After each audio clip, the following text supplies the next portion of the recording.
Hello, everybody, and welcome to the Relatively Gaming Podcast, the show where we talk games and other relatively close topics. My name is Bret, aka Enigma9011, and joined by my lovely co-host TJ at Turn-Based TJ. TJ, how are you? I am doing absolutely scrumdiddlyumptiously fantastic. So, Hell yeah, glad to hear it. We're heading to the holidays. As you guys are listening to it this week, I mean, if you're celebrating the holidays, they're coming up later this week. The wind is blowing over here. I don't know what's going on, but we're all feeling festive. Don't worry. Show will continue going on regularly on Mondays, so you can check that out there. We got a good plan. And just a heads up for everybody, we'll be doing our Game of the Year stuff on the January 5th episode, so keep your eyes and ears posted on YouTube and Spotify for that. But let's jump into the news, because it seems like we got a bunch. TJ, what do you got for news? oh man, I got 2 pages worth of news. So, Oh, damn. All right, long episode, everybody. we'll go. Strap in. Strap in. First one that I'm very happy to announce. id Software unionizes. Hmm. So I'm extremely happy. We've been talking about the gaming industry and how there have been layoffs, even if games have been successful, even if they're not successful. A union would absolutely help with that and not allow workers to be fired even when the game has been successful. So that is fantastic news. I really glad about that. Um, Speaking of id Software, I'm hyped on id right now because of Doom the Dark Ages. But speaking of id Software, um, Adrian, I'm gonna butcher his last name, Shemrielers, Mm-hmm. believes that the boomer shooter really isn't back. While there have been some indie boomer shooters like Warhammer 40k Bolt Gun, Medieval, and Dusk, no one's really competing in the high budget range that Doom is. Adrian Shamir Lars is the creator of Witchfire, which is another indie kind of boomer shooter with a roguelike twist. So, what do you think about that? Do you think boomer shooters are back and popular because of Doom, or do you think that there's really no competition to Doom? It's kind of in its own lane. I can't really think of any other examples besides Doom. I know obviously in the independent space there certainly has to be. Like, I know there was one at PAX this year that was very popular. If you give me a moment, I can look it up. But I'm trying to think of like big ones. I can't seem to think of any. The one I'm thinking of from PAX was Cyberlich, Cybrlich. That was pretty fun. But yeah, is it what defines a boomer shooter? I guess maybe we should start with that for anybody who doesn't know, like me. It's kind of hard to define. I guess it's games that play like Doom. Is the easiest way to define it. But a game with a single player game with a level, you've got keys to find, enemies to kill. Um, Usually there's no aim down sights, for example. It's mostly based on movement, moving around and shooting. Okay. Um, I've played a really fun indie one called Forgive Me, Father, which is like a Call of Cthulhu boomer shooter Mm-hmm. twist. That one was pretty cool. It had like a comic book inspired aesthetic as well, so that was pretty unique and interesting. But yeah, I would say that defines a boomer shooter pretty well. Okay. Yeah, I feel like Doom and Quake and oh crap, what's the other tournament one? Unreal. Before it was an Unreal engine. Tournament, Those are yeah. the ones I can really like hard define as those in particular. So I don't think it's ever been huge, but that's also probably just a lacking on my side of depth. Well, it definitely used to be in like 1993 or whatever when there was Sure. like Hexen and Doom and all those games coming out, and you can play Doom on a toaster now Yep. and crazy stuff like that. If it exists, they will put Doom on it. But yeah, I think I have to agree with him.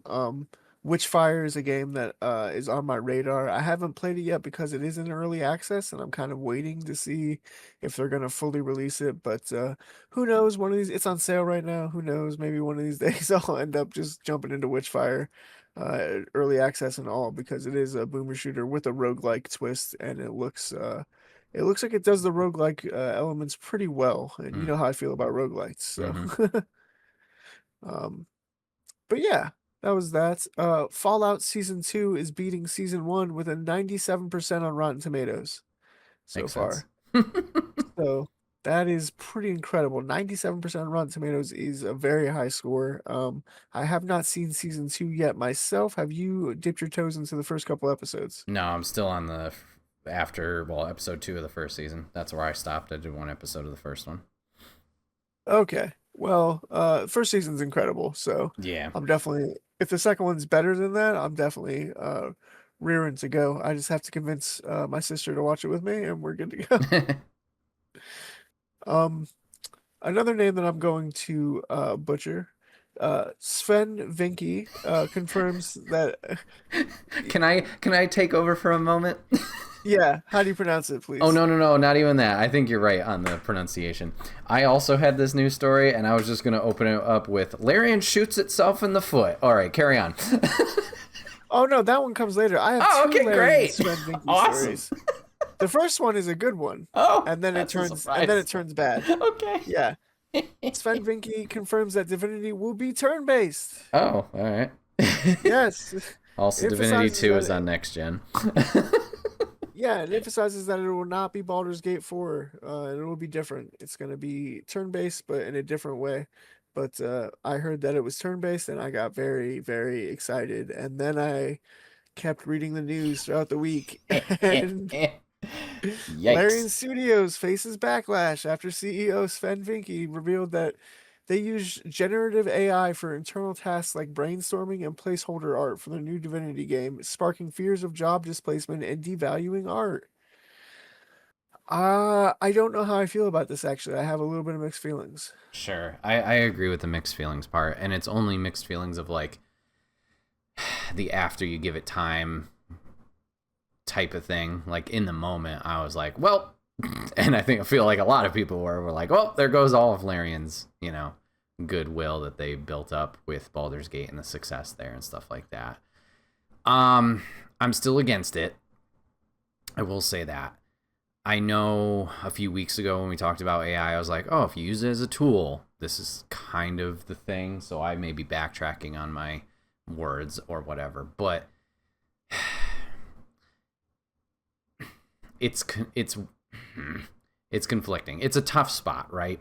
Because if it is just a planning stage and it's just trying to get the ideas rolling and try and figure out stuff like that, okay, I get it. However, where, like, you can do that without using generative AI. I think the issue with generative AI, where it comes into play, and I don't want to take full credit for this, I was hearing a lot of people talk about it prior. I'm going to shout out the Trophy Room, like I often do, for their discussion on this. But, like, generative AI, what is that doing? It is going to search and then plagiarize or take art from something that already exists and then stretch it, modify it, do something to it to pretend like it's made something new. So that's bad, number one. Because you could do that. I get the planning process. That's smart. You want to do that. But, like, just take a freaking photo, a Google image, make a very shitty PowerPoint or something along those lines to kind of visualize things and communicate your thoughts and ideas, right? So there's that. Right now, they're using it only for that development stage, at least from what they've said. But, and this could be the pessimist in me and the hit the red button in me and the panic mode. The backlash comes, you open the door a little bit, you are just asking for it to be blown wide open. And I believe, I don't want to misquote, but I believe there was something along the lines also where they said they're doing it, but they don't see that much of an upside to using it, like in terms of a difference of time and stuff like that. So I'm like, okay, then why? What's even the why use it if you don't see like a big turnaround on it? So yeah, I mean, I can't be up here and be like, oh, I'm against Larian now. I'm not going to get Divinity. Because I'm going to be honest, I probably wasn't going to get Divinity anyway. But, like, this certainly. Dude, I barely touched Baldur's Gate. I loved it. Don't get me wrong. And I'd like to go back to Fair. it. But, like we've talked about, these size of games aren't for me. And turn based is a mixed bag for me. So, like, it's not high on my radar. Will I get FOMO Fair. when it comes out? Maybe, but that's a big maybe. Who knows? Um, so I can't be like, oh, well, I'm gonna stand up to them now and not get that. No, because that wasn't even a factor to me. But yes, I will say, even from playing Baldur's Gate a little bit, I'm kind of irked by this decision from the head and stuff like that. And it's the only thing we can do is like, hey, speak with our wallet. If they're doing something and we don't like it, we gotta make sure we stand strong and don't support it. And I know the world's a whole shitstorm and a half now with a lot of companies that are doing things that are not so nice. Like I know Target was being a butt with DEI stuff. Like I haven't shopped there and since that whole announcement and whatever, and I hope it's working. It seems like it was from reports I was seeing months ago. I don't know if it's turned around. But like, yeah, unfortunately that's all we can do as the little guy is, all right, you rely on us, you're doing that thing, we don't like that thing. Whoosh, nope, we're done. So, I don't know. I'm annoyed by it, but yeah. Yeah, that's where my mixed feelings come in. Like I said, we don't like AI on this podcast for sure. We speak against it And that's a the lot. sorry if I could butt in one more time. And this is Yeah, another difference. Like, I think the world, once again, I'm also using other people's words that I've heard talk about this discussion. And I think it was a very good point. AI, generative AI, different things. true. AI used as a tool to make things more efficient, faster, blah, blah, blah, whatever. Good. Use that, fine. You know, you're once again, you're using it as a tool and a resource to make things that may have taken longer not take as long. Innovation, whatever you want to call it. And I know the same Right. could be said for generative AI, but generative AI is just hocus pocus magic. Boom, no one made it. This thing made it type deal. Whether it's art, whether it's story, whether it's a script, stuff like that. That's where it gets muddy because I feel that has a more danger of replacing people compared to the other because you need people to develop the AI to make things more efficient type thing. Yeah, I would say that generative AI is definitely worse and more dangerous, more catastrophic.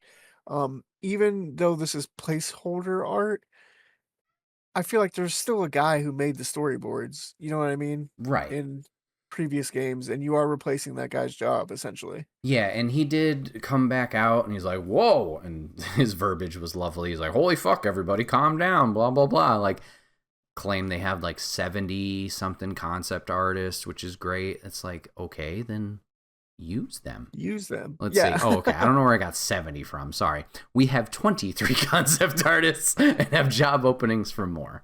These artists are creating concept art all day, day in, day out for ideation and production use. Sorry, the article I'm reading from is off of Kotaku by Ethan Gatch. So I'll make sure to give him credit. That's yeah, the brainstorming part I'm okay with. Honestly, I think using AI for brainstorming not the worst thing in the world. Sure. But again, did you have to announce it to all of these things? Like, Yeah. did you have to use it? Right. Yeah. It's tough because like I also agree like it's not as bad if it's just that conceptual phase. If it's like we're using this generative AI for the final product, then yeah, that's an even bigger red flag.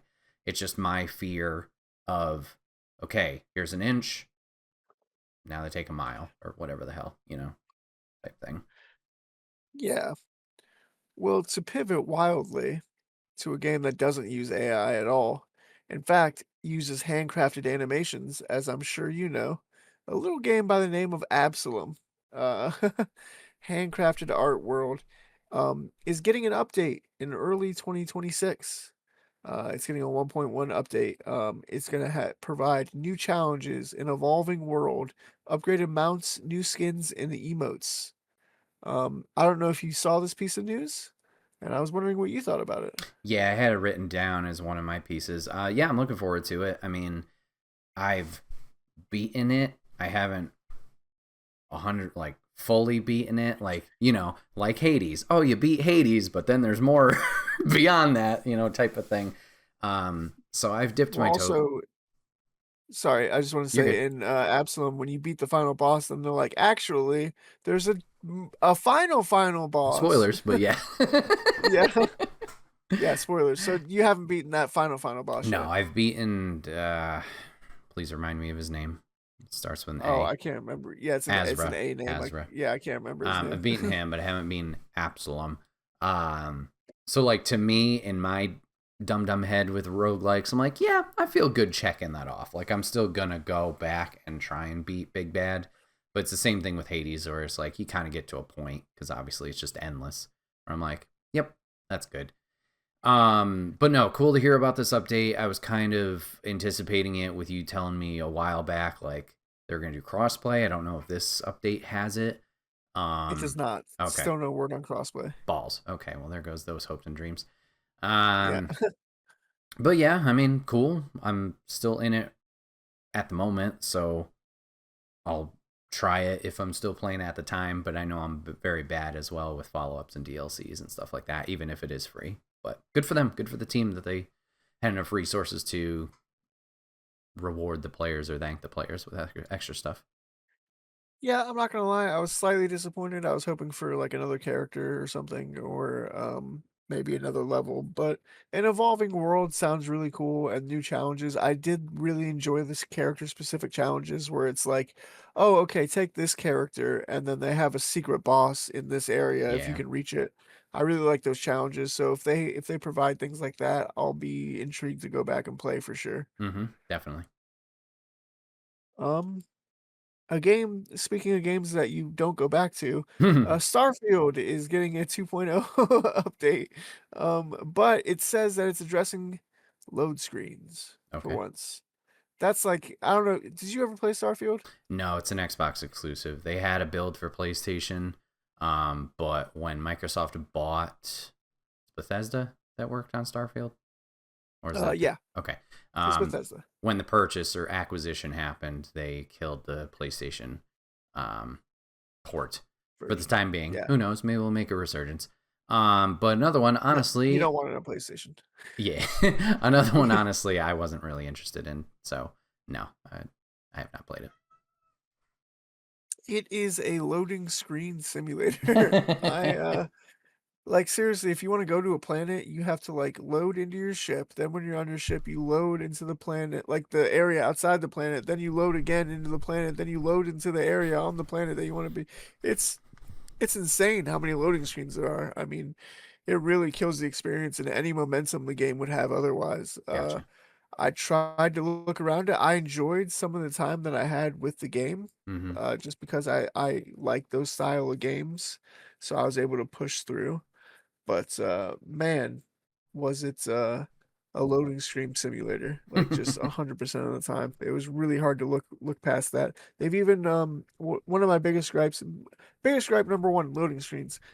Gripe number 2 is there's no vehicles, so you Oh, just have to hoof it on these giant planets that had nothing on them. They'd be, like, empty, barren moons, and you'd be, like, just jumping and running the whole time, and it was really annoying.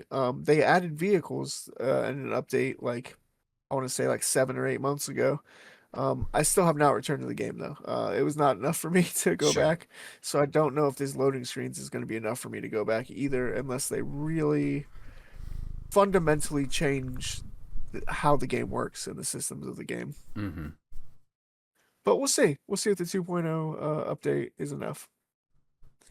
Um, this one's a little depressing just for the state of video games in general, but despite the success of the Nintendo Switch 2 since its June launch, a new report stated that November video game hardware sales in the US had hit a low not seen in the mid 19 since the mid 1990s.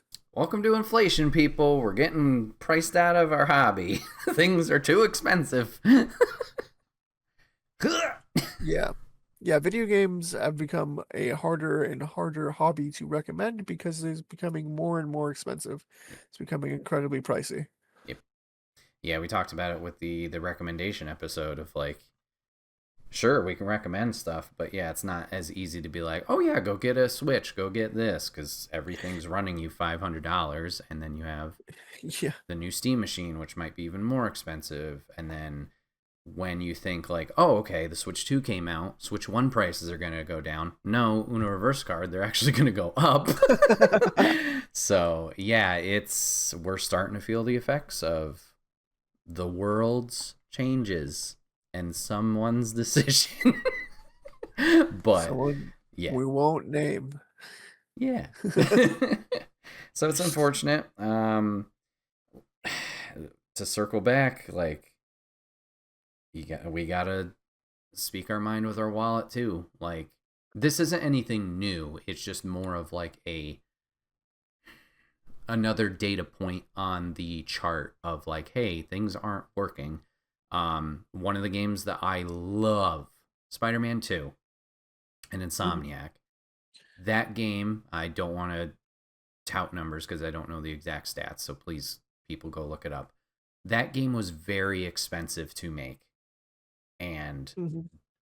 barely, if it did, made up, like, broke even.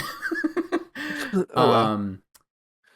So like, we're in this weird spot of size of projects, development time, how crazy these games are going to get with like graphically, function wise, whatever it is.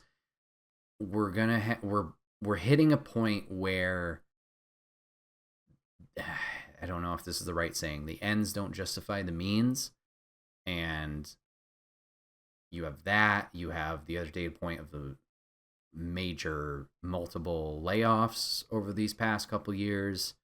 Like, it's getting nuts, and yeah, you got to really pick and choose, like, what, especially from triple A titles. Like, you got to start picking and choosing, like, okay, this is what I'm getting, because it might not be the only experience you're gonna have, but like, with things getting more expensive, we're gonna start having to pick and choose. Also, this is a perfect time to go support independent games, which aren't as expensive, and in some ways may give you more bang for your buck. So, Yeah. unfortunate to hear, but yeah, it's just how Uh, things are. two points on that. One, as far as the indie games giving you more bang for your buck, I've mentioned it before, but I'll mention it again. I've played Enter the Gungeon more than most video games. Sure. Like that game is incredible, and I think it costs $15 if I'm not mistaken. Mm-hmm. Mm-hmm. I put hundreds of hours into it. Um, Secondly, I know you said you don't enjoy these long video games, but I think that's the reason that I did enjoy them is because I wouldn't have the money for a lot of video games.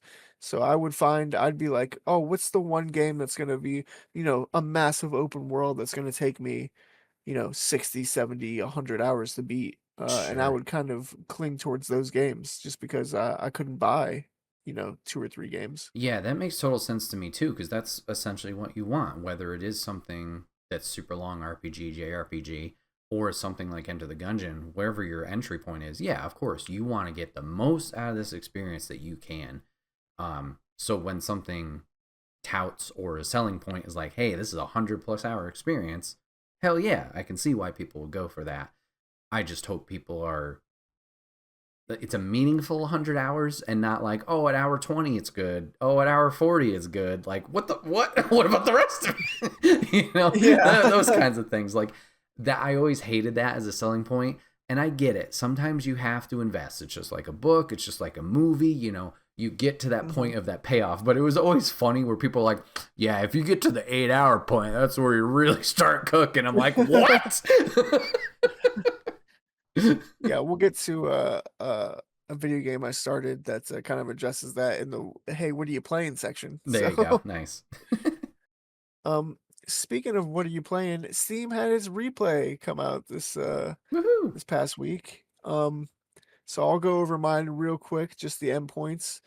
They don't give me hours, they just give me percentages on the Yeah. Steam replay, which was a little bizarre, but I'll take it. Um, I played 89 games this year.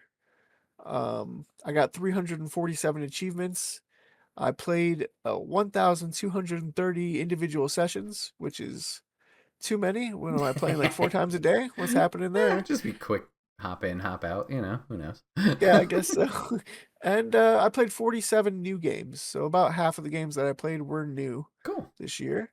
Um, at my top five, number five at 5% of my total playtime was Overwatch 2. Mm-hmm. I played that mostly because I had a friend that played it, so we played it together a lot. That was a lot of fun. Um, at 6%, ironically, is Far Cry 6. Hey. That I definitely played that game a lot. I'm wondering now if it included, more recent times, if Ghost of Tsushima would be up here Oh, or sure. Doom the Dark Ages. I feel like I've played that just as much as Far Cry 6. Um, but at 14% of my total playtime is a little game called Marvel Rivals. Woo!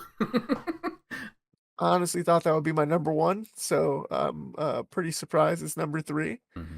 And then for my top spot, I actually have a two-way tie. Ooh. Uh, could you guess any of the two? I Phew. bet you can guess one of them. Well, the fact you said Doom doesn't seem like Doom has made this list. Is that Hmm. okay? That's correct. Oh, balls. Now I gotta think back. You've been playing Ghost recently. You've been playing Doom. I mean, you played that launch, but then now you're also playing it again. Master Chief Collection's still too early, and I haven't heard you follow up on that.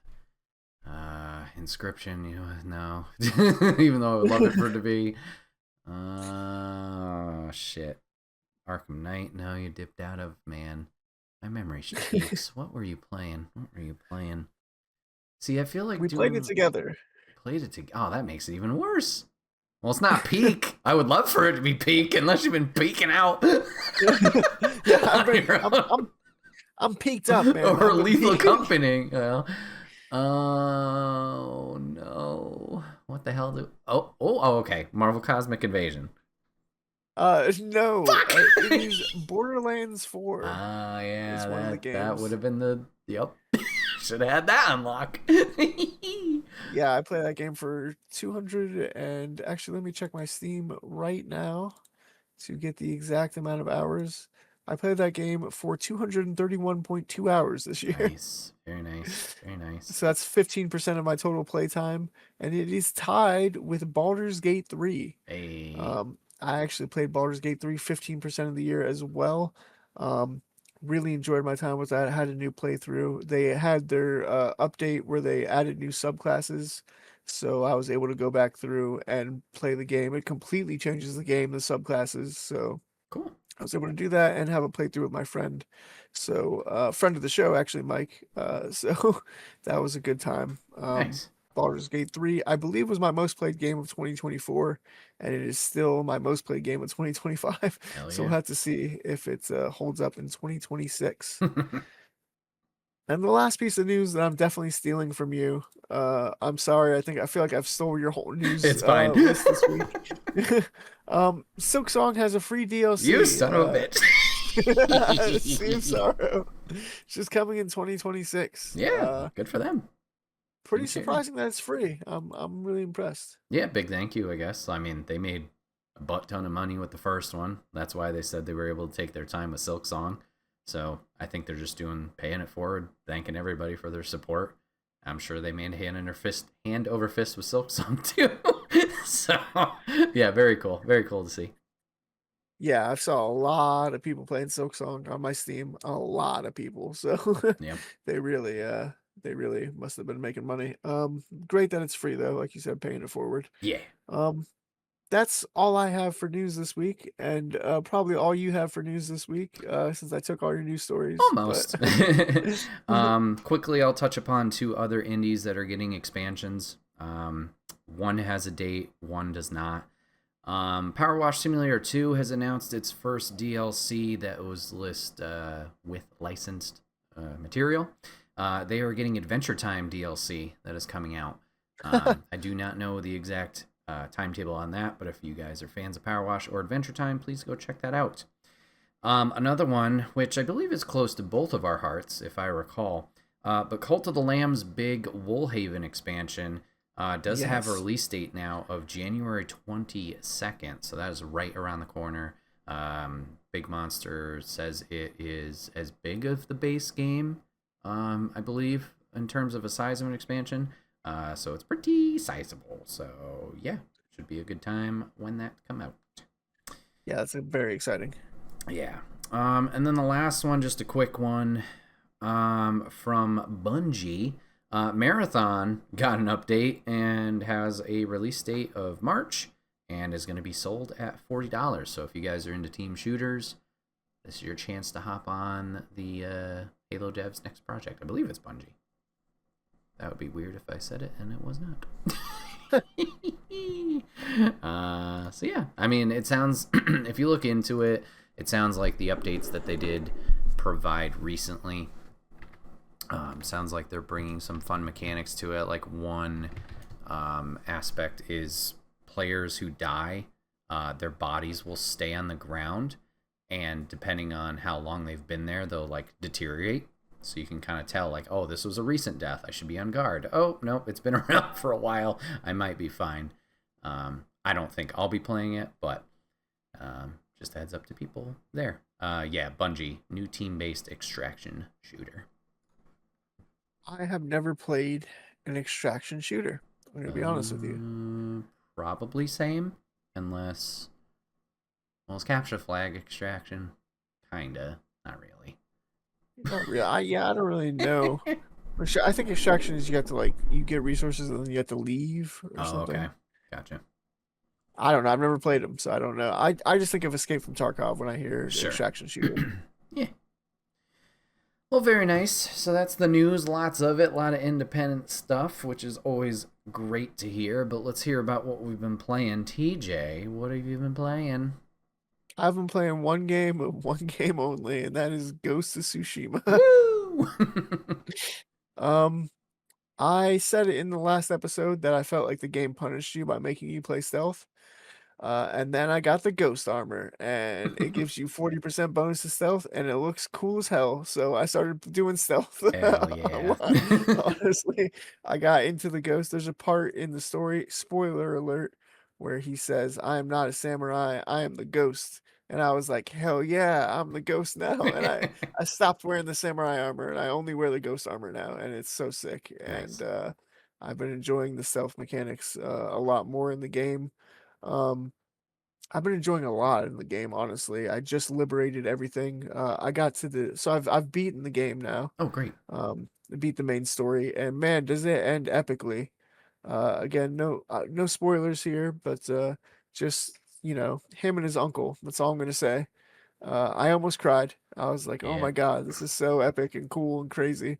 Um, and the music and everything and the framing of the shot and stuff, and there's like leaves falling on the ground. He's like pulling out his sword. It's so good. It's so good. So then I started the Iki Island DLC. Oh, cool. Okay. So I've been playing that. Did you get a chance to play the DLC when you played Ghost of Tsushima? No, because the Iki Island DLC came out after I'd beaten the game, and I believe it was a PlayStation 5 exclusive at the time. So when I played Ghost of Tsushima, it was PlayStation 4, I believe. Or it was like it was in the director's cut, it was included, and I didn't play it. Hmm. But I do remember hearing good things when it came out. Yeah, I'm playing through now. I have the PC version is just the director's cut. You can't Sure. even get basic Ghost of Tsushima. It just comes with the DLC, lock, stock, and barrel. And man, I really enjoy it. They added different enemy types that make it harder. Okay. There are like Mongols that wear purple now, and they have all the weapons. So they Oh switch God. weapons. Okay. They'll have a shield and a sword, and then they'll switch to just two swords, and then they'll switch to a spear. Mm, And you have to constantly switch your stances to match what weapons they have.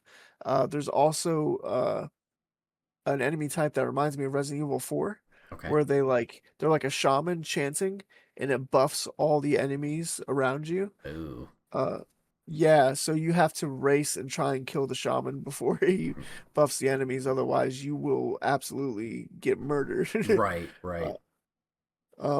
what's really cool is in the beginning, often in Ghost of Tsushima, while you're roaming the world, you'll come across packs of Mongols, and you have to fight them. And I fought a pack and I lost in the random world because there was like three of those purple guys, and I was like, "Which stance do I? Oh my god!" and I thought I was gonna die, but in fact, they kidnapped me and took me to the castle. It reminded me a Oh, lot of Elden Ring when the Iron Maidens get you, and I don't know if they're called Iron Maidens, but the things that have like the Iron Maidens in them, sure.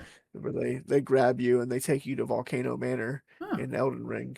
Spoiler alert. yeah. So it reminded me of that, where you're like you think you're gonna die, but in fact you actually get taken somewhere else. So that was really surprising and cool and interesting. The story has a lot to do with his father's death. Okay. They allude to it in the main story. You see it a little bit and you get your father's armor and stuff, but they really delve deep into his father's death in the DLC, and it's incredible storyline wise. So I've been really enjoying the DLC. It's like a whole new area too, so you get to check off everything on the map and stuff, and it's been a blast. And I'm honestly mad at you because you have the ability to play Ghost of Yotei and you're not, and I there's nothing I want to do more than play Ghost of Yotei right now. I'll tell you what. You don't have any plans? Just come over here. Just visit. Play. All right, I'm flying to New York. It's happening. Ayo. We're gonna play Ghost of Yotei. It is officially going to happen. Ghost of Tsushima is just it's made it into my favorite game catalog. Cool. Like literally the favorite game thing on Steam, the like category. So I really enjoy the game. I think it's a one of one. It's really incredible. The combat is just so fluid and punchy and good, and all the Kurosawa references and just the style of it is so cool and great. It's the only game I've been playing, but man, have I been playing it a lot. I'm really glad to hear that you enjoyed it that much. That's awesome, dude. Awesome. I'm happy about that. And you got more of the Yeah, DLC, so that's awesome. It's not like, oh, I'm done and now I got nothing. yeah, I'm like halfway done with the DLC. I've got like the bottom part of the island to Sure. explore. But then once I'm done, I probably won't because I just got a bunch of games in the Steam Winter Sale, which by the way, my piece of news I missed, the Steam Winter Sale is going on. There you go. Um, but I might jump into New Game Plus at some point Hmm. soon because you get to keep all your sick armor sets that you get.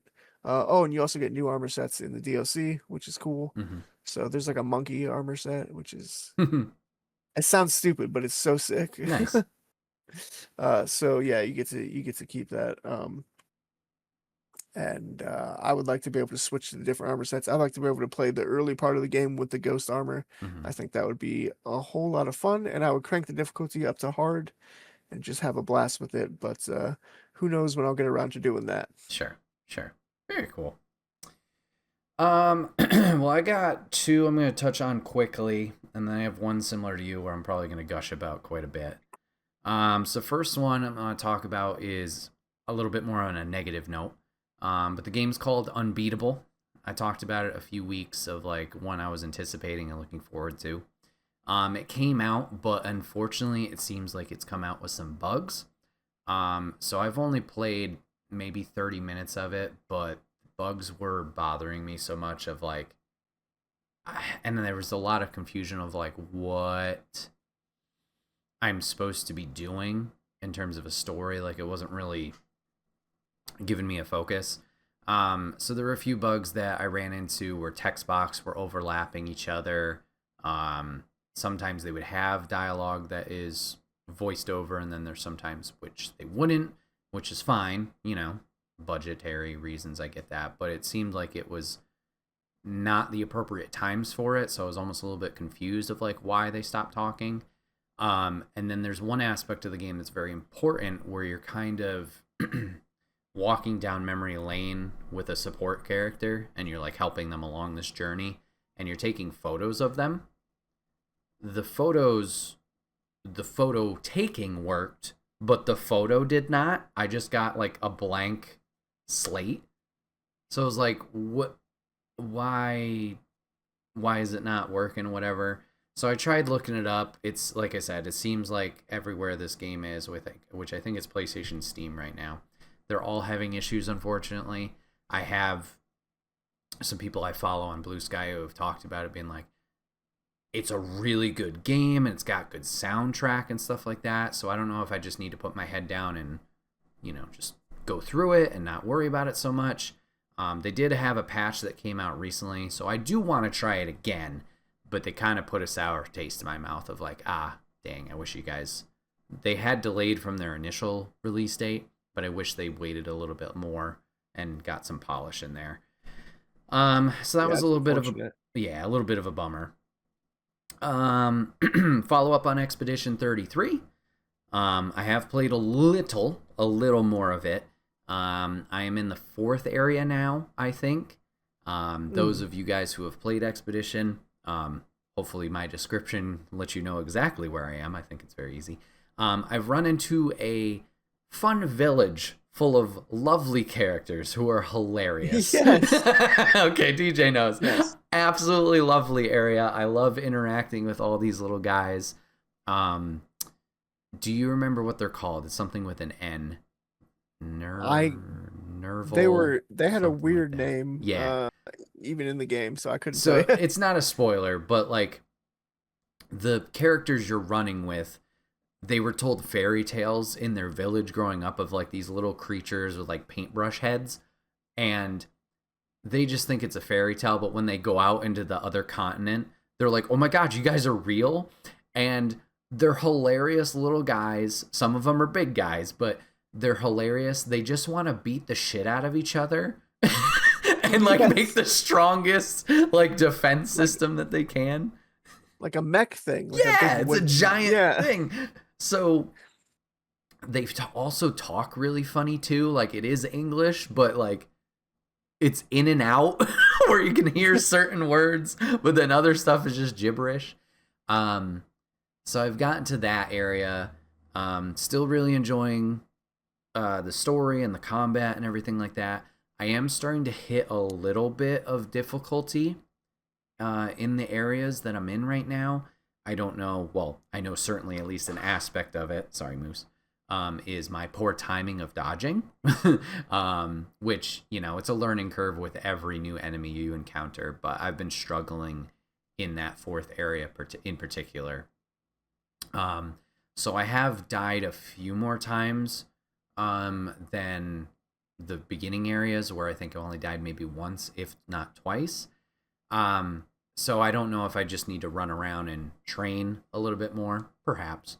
Or if it's just, get better at being defensive type thing.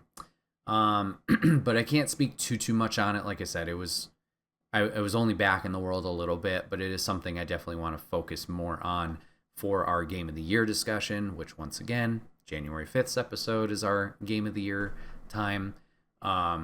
So looking forward to spending more time on that over the holidays. And the reason that I've only been playing it a little bit is because I did pick up another game that I also talked about on this podcast that I was looking forward to. But I waited. WWE 25. No. I have been playing Dispatch. Oh. I am loving it. It is awesome. Having a great time with Dispatch. If you guys don't remember what Dispatch is, like I said, I believe I talked about it as one of my anticipated titles. But essentially, you are a superhero who unfortunately can no longer be a superhero. He was like an Iron Man type-esque superhero where the suit was doing the majority of the thing. He knew hand-to-hand combat, but the suit's gone. He can't do that.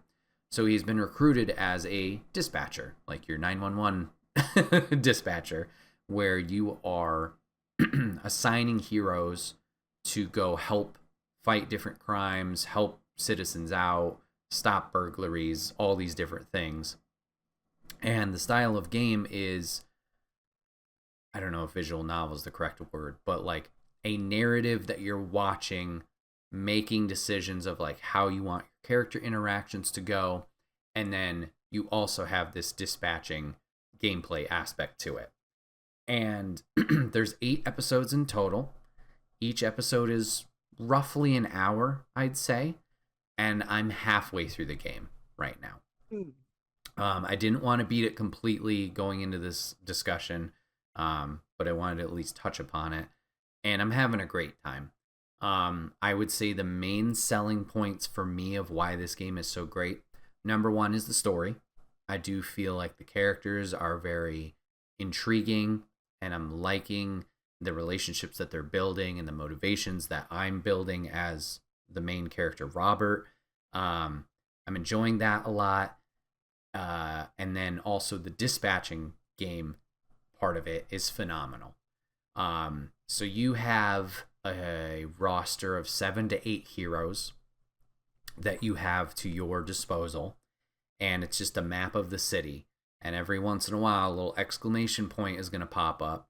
You go over to it, there's a description of what the crime is from whoever's calling in, and they give you 2 to 3 like descriptors on the side.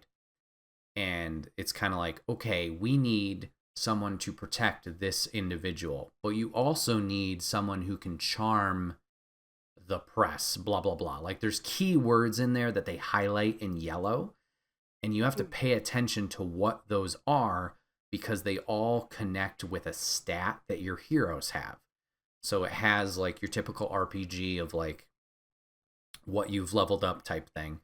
There's one for fighting, there's one for defense, there's one for charisma for chatting with people, there's one for intelligence, and then there's one for mobility. I believe that's all of them. So then using those keywords, you kind of have to put together of like, okay, I think this hero who has really good charisma will fit well with this charming aspect for the crowd, and I'll also send this guy who's got really good defensive ability so he can protect, I don't know, whoever important's at this party type thing. And then you pick your heroes, you send them off, you see them little go on the map like they're traveling there. While that's going on, other crimes and stuff will pop up, so you got to kind of jump back and forth and navigate between these, constantly sending people. Meanwhile, that first team is going to that crime. Sometimes it's smooth sailing, all good, they'll return after a little while, or you'll have actions that'll pop up where they're like, hey, how do I handle this situation? Something's changed with this. So if you're going off of this example I've used of like, you're protecting somebody and you need to be charismatic. Maybe it's a party and something's happened at the party. Some of the guests have gotten rowdy. What do you do? Do I interact with them by fighting with them? Do I try and calm down the situation? So you kind of have to pick those options on the fly, which can help the result of the crime or the situation that you send them to. After the thing is done, before they travel back to like the headquarters, you get a graph with like a probability. And depending on your hero's stats, it will cover up like a chunk of that graph of like where the success rate is. And you'll get a little ping pong ball that just goes boop, boop, boop, boop, boop, boop, boop, boop, and bounces around, and you pray that it lands in the right area where they like overlap. So it's a successful mission. Depending on your heroes, if you sent like the appropriate team, it will cover it 100%, and then it's just like, yep, you succeeded. So there's that. If you succeed it, awesome. Mission successful, they return, no problem. If you fail it, 2 things will happen. 1, your heroes, when they come back, will return injured, essentially. So that can... It makes it a little bit more risky to send those heroes back out, because if they take 2 negatives, they're like out completely from that day's work. So there's that. Or that mission, if it fails, there can be a follow-up mission, like, for example, a bank robbery. Hey, you didn't stop the heist from happening, so now you got a police chase of that same criminal activity that's running from the cops from the bank. So there's follow-up missions if you didn't succeed prior, which I really appreciate. Um, there's also another aspect if you send the perfect hero, like some of them have hero specific actions. If you sent the Hmm. perfect hero, when those little notifications pop up of like, hey, we need help, they can have character specific options that you can also pick that usually are like, you're going to succeed. But it's cool because then in your brain, you're like, oh, I knew I was perfect. I was right on the money of like anticipating what hero needed to go to a certain mission type thing. Um, so I'm really enjoying that. It is stressful at times because you're managing so many heroes and like, okay, I gotta send this hero. Do I send one? Do I send three? Do I send two? Because if I send too many, I'm not gonna have enough available on my roster to send to other missions. And you're just trying to like manage everything, and then you Wow. got to manage the time they're traveling back. When they get back, they have a little bit of a cooldown because they're resting, so you can't send them back out immediately. Um, so there's a lot of management there, but there's also a lot of discoverability. Like I said, sending the perfect hero is fun to see those interactions pop up. There's different team up abilities that you can do. If you find certain characters work together, you'll unlock a synergy bonus. Um, each of the heroes have different buffs and debuffs in terms of like, if you send this hero on the mission on their own, they'll be buffed in this certain stat. Or if you put them in the second position, you'll get this stat, and the third position will get you this stat. So it's like a whole little puzzle you got to kind of figure out. And it's an amazing time. I'm trying to think if there's anything on the dispatching specifically that I haven't brought up or talked about. I don't think so, but I'm loving that part. Um, I hope there's. It seems like you get a section of that each episode, but man, I want more. Type thing because that really is a lot of fun. Um, there's one part that's a little bit negative on this game, and it's some of the dialogue. Now the characters are very. I don't know if raunchy is the right word. It is in certain some certain aspects, but they're not the nicest people sometimes when they talk to each other.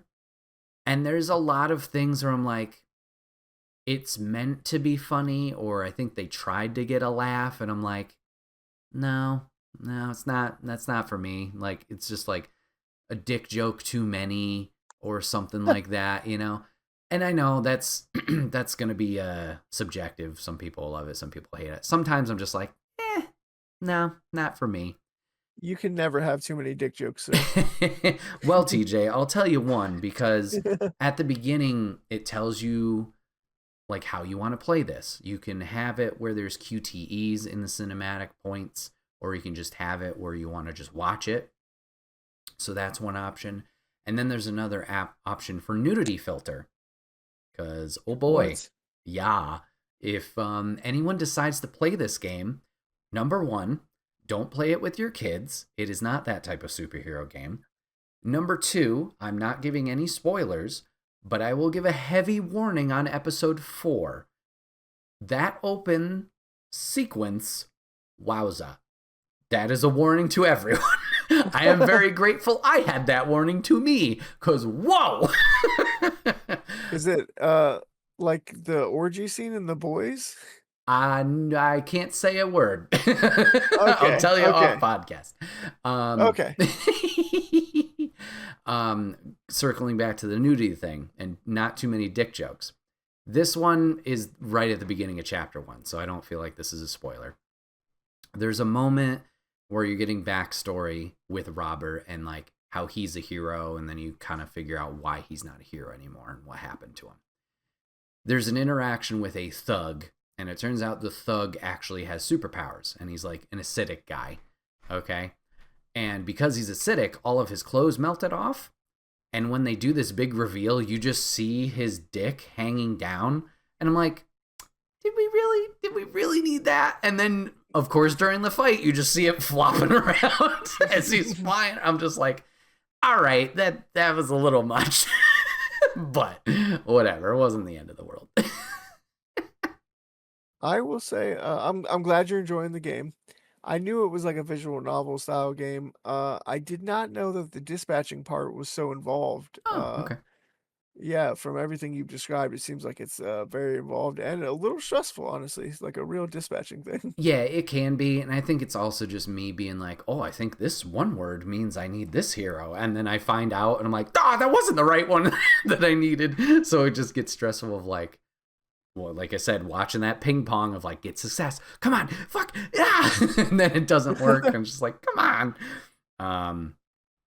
But yeah, it's a great time. I'm looking forward to playing more. I don't know. I know people want a season 2. I don't know if it's officially announced that they're doing a season 2 or anything like that. But I'm also glad like I waited on it. I understand the hook of like the 2 episodes per week, but I'm just like, if I want the option, if I could just go, I'm gonna just go. I don't want to wait type thing.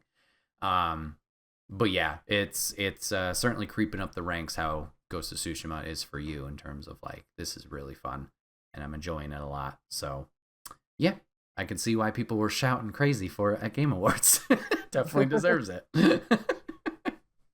Yeah, the way you're talking about it makes me want to try it more because I thought it was just a visual novel and I Gotcha. didn't realize that there was this mini game involved. So Yep. that's very exciting. Yeah, I think it's on sale now, and then it has also been announced for Switch and Switch 2, I believe, recently. So those Oh options wow, I are feel like that would be available. a perfect Switch Lite game to Yeah, play. yeah. Well, that's it for me. So let's get on to our next topic, unless you have any more questions about Dispatch. No, Okay, absolutely. You covered it very well. cool. Let's get on to our next topic, which is our favorite topic. It's like, hey, what do you want to learn about today? Because too bad, I'm going to force you to learn about it. No, not really. I'm going to circle back to what TJ did during our last holiday episode of Thanksgiving. And I have put a fun twist on some holiday questions, I guess, for the group here. Nothing too crazy. I got 4. Hopefully they go over well. If not, don't worry. It's a short section. So TJ, first question for you for the holidays, whether it is Christmas, New Year's, whatever you guys celebrate. I guess this one's more generic. Do you have any gaming plans for the holidays? And how is it different than obviously being a kid, being an adult now? Oh my gosh. Well, the perfect example is the Steam Winter Sale. Now that I'm an adult, I can say, I'd like to buy all of the games, please, sir. So that's what I will be doing. That's my plan. I've already purchased 2 video games and I'm excited to try them out. I won't tell you what they are in Ooh, case I don't get to them on the podcast that's section. fair. But Yeah. I'm pretty excited to play them. They're both pretty big titles, so it should be very fun. And that's what I'm going to spend my holiday doing is playing some Steam Winter Sale games. And because I will be buying multiple games, I will be jumping between a lot of games, which is also different from when I was a kid, where I would get like Star Fox 64 and that would be all it had, and I would play that game over and over again, trying to find some new secrets and levels or whatever, because that's the only game available at my fingertips. Mm-hmm, So mm-hmm. now I have multiple games that I will jump between. What about you? Do you have any gaming holiday plans? So the big one, at least that I can think of, and once again, Game of the Year podcast, January 5th. I think that's going to be my main goal. Is during my time off is catching up on specifically 2025 releases. So we just talked about Dispatch, like finishing up Dispatch, maybe jumping back into Yote a little bit. Wander Stop, I know I've Please. talked about. But like titles like that I put some time into, didn't necessarily finish. I want to at least get back into them, see where they line up in my personal 2025 like ranking of Game of the Year potential, so I can speak upon those. So that's going to be my main focus. Um, you were talking about as a kid, like kind of focusing on one game.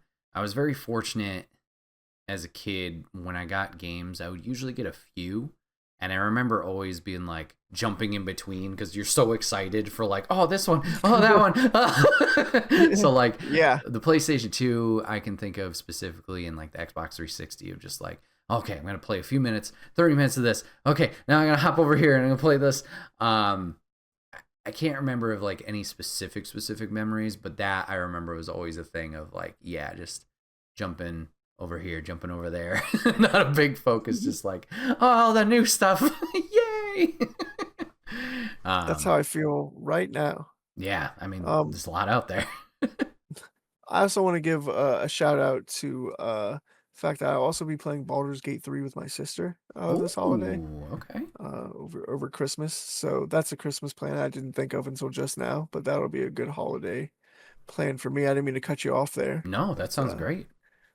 yeah, that's definitely a holiday plan for sure, and we'll hopefully boost my Baldur's Gate 3 so that it beats Borderlands 4 for my Steam replay. There you go. All right. Next question I have for you. This one's a little tougher.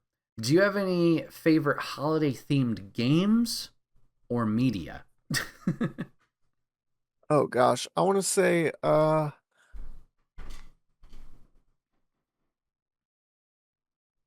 Batman Arkham Origins Mm-hmm. takes place Mm-hmm. over Christmas, not Halloween. It takes place over Christmas, and that game is definitely we talk about it often as maybe one of the better Arkham games. Hard to rank those games. I think I forced you to do that off podcast. Yep. Uh, um, but for me, Arkham Origins ranks as maybe my second favorite Arkham game. I really enjoy that game, and I think Christmas is a big part of it. I also want to give a shout out to, I think it's Max Payne 1 or 2.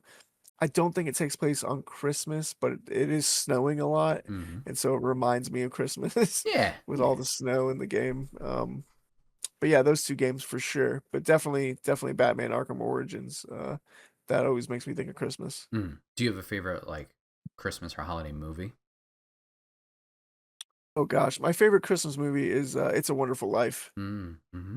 um, which is a little more serious, but a great movie. I love that movie, and yeah, Nice. it's definitely that one. Mm-hmm. I'm gonna watch it probably in the next week, probably on the 24th or the 23rd. There you go. Yeah, I'm similar with you in terms of games of like, I don't know, when was it winter in the games? Because it's hard to be like, oh, Christmas is fully related. Arkham Origins is going to be one I shouted out. I'm also going to shout out Miles Morales because that is entirely in winter. I Um, wanted to use that one, but I didn't play it, so I felt like cheating. okay, okay, it's a good game. It's shorter, but it's a good game. Really enjoy that one. Yeah. Um, so those ones for sure. I'm trying to think if there's anything comes to mind in terms of other media. I mean, okay, this one's more of a haha funny. Like everybody says Die Hard is a Christmas movie. Now I've never watched Die Hard. I know, shocker. Um, so I don't know how much Christmas is actually involved in that film for it to qualify as a holiday movie. Um, but okay, by that logic, Spider-Man No Way Home is a Christmas movie because at the end of the movie it's the holidays and he's swinging around and it's cold. But no, in all seriousness, if we're gonna talk about movies, oh man, what is a favorite Christmas movie? I mean, Elf can be annoying at times, but I do really enjoy Elf. I'm always a fan of the, and this is more of a, I think more of a kid nostalgia too factor. But there was like these older claymation films. Oh Um, yeah. yeah, so like there was Year Without a Santa Claus with Heat Miser and Cold Miser? No, Freeze Miser? No, what's his name? I don't know. The other Miser brother. There's the Rudolph one, obviously. The Frosty's got the two. Snow Miser. That's what it is. Freeze Miser. Get out of here. So I really, really enjoyed those ones. Oh, what was the one with like Santa's origins? Or you see him be adopted by the little Kringle guys, and then he's got to go after the ice wizard, and that's where he learns about making a snowball. And Oh then there's God. the grumpy guy in town, Meister Burger. I really like that one. So yeah, I would say those are favorite holiday movies. I do want to give a shout out to an indie game. is I've been seeing a lot of clips, I believe on TikTok about it. It came out this year, and I'm debating playing it just because it does make me feel very festive. It's called Light Up the Town. It's out now. You play as Bean, a young ferret tasked with putting up lights and Christmas decorations around Bellflower, Colorado, in time for the Winter Festival. So yeah, you're just hanging up lights. You're decorating. It looks adorable. So yeah, I might give that a try around Christmas and just be like, yay! Because unfortunately, I did not decorate this year. Not that we decorate much, but didn't put up a tree because a certain cat loves to jump up the tree. And lights, we just didn't put up anything. So that'll fill that hole in my heart. Yeah, I do want to give one more shout out. Please. To Christmas Vacation. I Mm. don't know if you've seen that movie, but my family, our tradition when I was growing up, every year on December 24th, we would eat a specific food and we would watch Christmas Vacation every single year. I can quote that movie backwards and forward. I've seen it so many times. It's So a that great movie one. does have a special place in my heart because it reminds me of every single Christmas. And sometimes I would try and sleep through it just so I could get to Christmas that much faster. There But you go. I do love that movie. Nice. All right, let's get into the goofy question. Oh no, this isn't a goofy question. I'm sorry, that's the last one. How dare I ruin Okay. the surprise? If you could gift the audience a game to play, what would it be? Oh gosh, any one game. I would probably gift them Civilization 6 because that is a game that you can play all year round, and that is a game that you can just play infinitely on loop. People who get into Civilization, you can play it for hundreds and hundreds of hours, just creating new, different scenarios, playing on different maps, trying different difficulties, different factions. There's so many different civilizations to choose from and play as. I feel like that's such a versatile game, and it's a game that's really anybody can get into. Your grandfather could understand Civilization. You're like, oh, I'm the French, I'm Napoleon. Okay, I got it, and you go with it. So it's just it's universally appealing and endlessly playable. That's definitely what I would give them. Very nice. I'm gonna be a little bit more chaotic and take it into a family sense. I would gift everybody Overcooked All You Can Eat, which is Overcooked 1 and 2. Get around the game, the TV with your family, cook up some dishes, yell at each other because you're not chopping up tomatoes fast enough. Yeah, I was about to say, are you trying to break up families with No, it's this? just fun, chaotic time with laughs to be had. Papa Griff and I were playing it for Extra Life early in the morning, and I don't think I know we played most of Overcooked 1. I don't know if we played Overcooked 2 together because there was a lot of mechanics and like the levels kind of ramp up kind of quickly in terms of like goofiness. It's like, oh, you know what you're doing. And it gets chaotic quick, but it is a great time.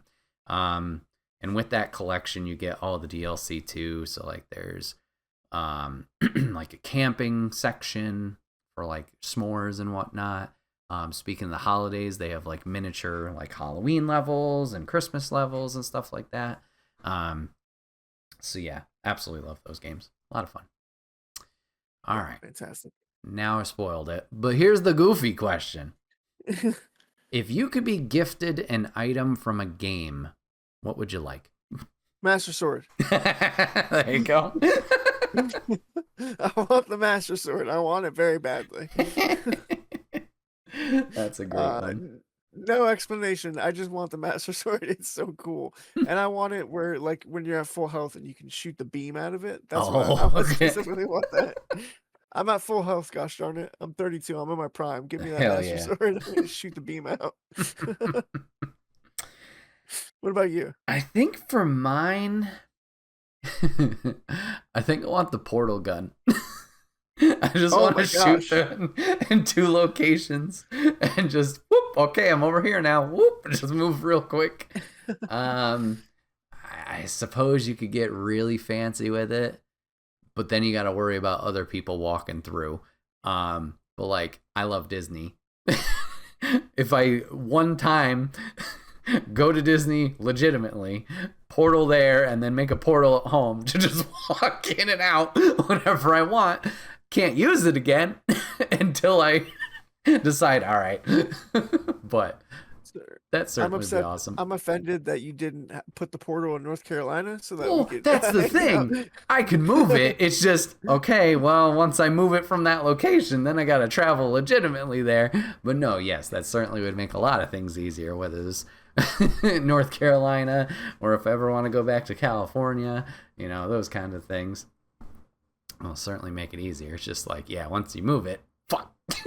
You're screwed. Yeah, absolutely. Yeah. Well, very nice. Cool, Hope you guys enjoyed the holiday questionnaire. So let's get into our last segment. Let's talk about the future. Future is now, some will say. TJ, what's the title that you're looking forward to down the line? I mentioned it earlier in the news section, but I am looking forward to Witchfire. I want it to come out of early access so badly. The roguelike elements look incredible, and the shooting looks very good. I think very well. I won't spoil what I was about to say, but there's a game that I really enjoy called Gunfire Reborn, and that is a roguelike shooter as well. But it is in the Borderlands style of shooting, whereas Witchfire is in the Doom style or Hexen style of shooting. But I really enjoy Gunfire Reborn, and I think Witchfire would scratch that particular itch, which I have not found, besides like Ziggurat 2, which I don't really enjoy because it's too fast paced Okay. for me. I'm kind of bad at Ziggurat 2. I'm kind of very bad at Ziggurat 2, where I can't even play the game. So, Oh, Witchfire seems like it would be much more up my alley, much more user friendly. So I can't wait till it gets out of early access. very cool. Very cool. I have an old one, and this one's a little bit of a weird shout out. So many, many moons ago, we were all on Facebook. You see things, and you're like, is that legit? Or is it just some fake ass thing that's for some reason being shown? I remember seeing Stray for the first time years before it came out on there. And this was another one, I believe I saw it on Facebook. Maybe it was YouTube, because I do remember bookmarking a YouTube video for the longest time. A game I'm looking forward to trying out is a game called Kingspray. This is on Steam. This is a VR title about spray painting and tagging things. I've just really been looking forward to this game. I've never gotten like a VR headset for Steam specifically, and I was always hoping like, oh, maybe it'll come to other platforms, maybe it'll come to PlayStation, because I just happened to have PlayStation VR 1 at the time, or a little bit after it released. But it was one of those titles that kind of seemed like there was an audience, and then I don't know if it just didn't have enough traction, or maybe the support where it didn't go anywhere else. But I looked it up recently, aka this week, because it popped in my head thinking about this topic, and I was like, I wonder if it's still around. It's still on Steam. Apparently they have put a little bit more work into it. Granted, the game, came out in 2016, so who knows when they last updated it. But it's still there, but it's still only on Steam. And I'm like, damn. However, I do have the PlayStation VR 2, and PlayStation decided, hey, we're going to kind of give up support on this thing, but we want at least to give you options to play more Steam games. So I have ordered a PlayStation to PC adapter for the PSVR 2, so I can use my PSVR 2 to play Steam VR games. I'm now going to finally be able to try this game. I really enjoy drawing for like games, whether it's Pictionary, Telestrations. I haven't drawn like as a hobby in quite some time, but it is something I did enjoy.